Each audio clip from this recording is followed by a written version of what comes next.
Disregard the shirt and tie and don't fret. You know what I'm talking about? We played that joke on y'all last episode. That's not what's going on right here. I'm just not getting off the road, getting to some money. You understand? But I wanted to make sure that I shouted out Santee Marshall. You know what I'm talking about? Real shit. That video that was going around social media, that young man receiving that scholarship, that's the highlight of the season for me. That might be the highlight across sports for me to see that. You know what I'm saying? Somebody that they say was a cameraman.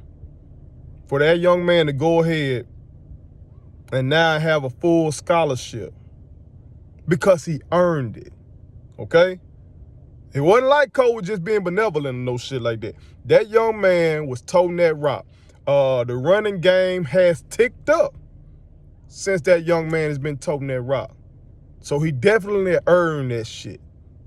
And that was a great moment to see how his teammates reacted to that young man getting a full scholarship. You know what I'm saying? That's team building. That's something you want as a coach. That's a moment that you want as a coach, to see young men be happy for one another instead of hating on one another. You understand?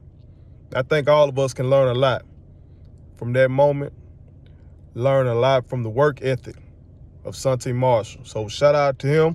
Shout out to all those young kings in the locker room who turned up with him like that, for real, for real. Shout out to the coaching staff that decided to give him that scholarship. Shout out to Coach Prime, you know what I'm talking about? We wish Coach well. You know what I'm saying? We know he's going to be out for the Bethune-Cookman game. You know what I'm talking about? That has dropped. That info has dropped since we published the first segments of the episode. So shout out to Coach. You know what I'm saying? We hope he gets well. You know what I'm talking about? But just wanted to make sure I shouted out young king, Santee Marshall. Because we know we need them full rides, goddamn it, because Joe Biden's still bullshitting with his goddamn student loan debt cancellation. You feel me?